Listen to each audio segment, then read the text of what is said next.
As a man, myself, who was betrayed, and now a person who works in the infidelity field, I've never quite gotten used to the callous and flippant way that infidelity is often portrayed in our society. And what particularly galls me about it sometimes is that the social attitudes about infidelity are so often based on assumptions. They're based on myths. They're based on outright falsehoods, most of which bounce back negatively on you, the betrayed partner. I've said this before, and I'll say it again. You've probably heard me say this.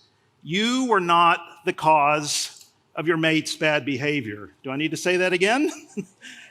You were not the cause of your mate's bad behavior. Sadly, however, the social myths all too often say that you were. And we can quickly believe it ourselves if we're not careful. So today, I've selected 4 myths in particular that I frequently see causing distortions and blame to men and women like yourselves who are already hurting. So myth number 1, you were not enough, or worse, somehow what happened was your fault. Now, I know you've heard us talking about this one in the Harboring Hope course, but I wanted to start with this myth because in our work, we see it inflicting catastrophic damage on the men and women who are already reeling from their pain. Hearing that blame shift back to you, an already hurting person, can shift from wondering what just happened to me to what is wrong with me. And that's a huge shift.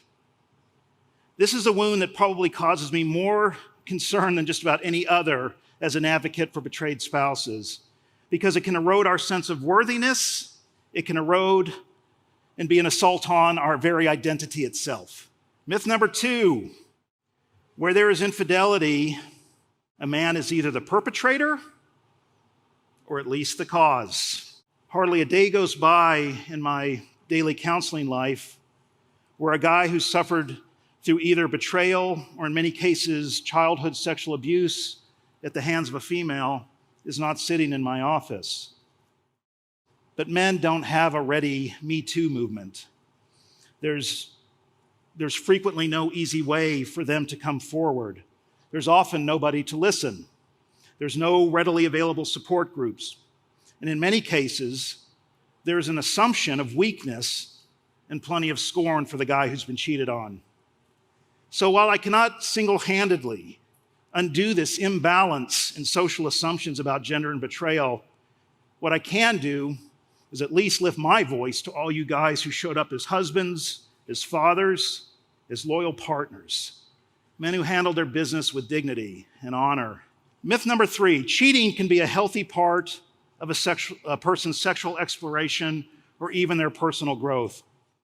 Not long ago, I received an email from a betrayed man who had been in one of my small groups at an EMS weekend. And he sent me an article which he had downloaded from, of all places, a pro-marriage organization that we at Affair Recovery have spoken very highly of in the past. But the gist of the article, which had been written by an unfaithful woman, was her making a case that her infidelity had led her to a profound sexual and personal awakening. And what concerned my friend was the insinuation in this article that infidelity can somehow be a justifiable path if it leads to personal growth. So beyond the moral problems of that kind of self-centeredness is the simple fact that selfishness does not create happiness. Quite the contrary. In fact, if you've read much on the nature of happiness and those who achieve it, one variable that comes up again and again and again as a threat to happiness is selfishness. But this runs contrary to the me-first thinking in our culture.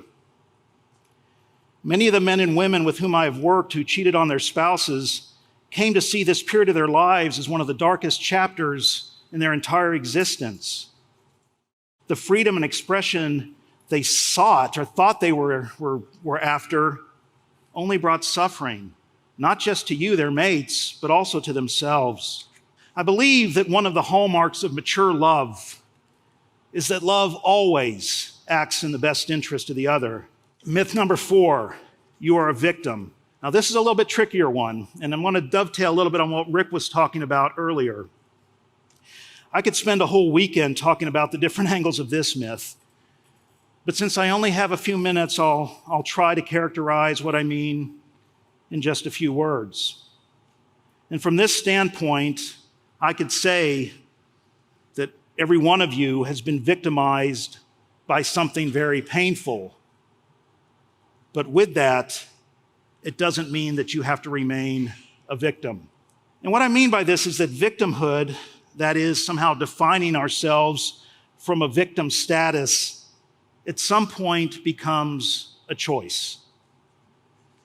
I believe poet Maya Angelou said it beautifully when she wrote, "You may not control all the events that happen to you, but you can decide not to be reduced by them."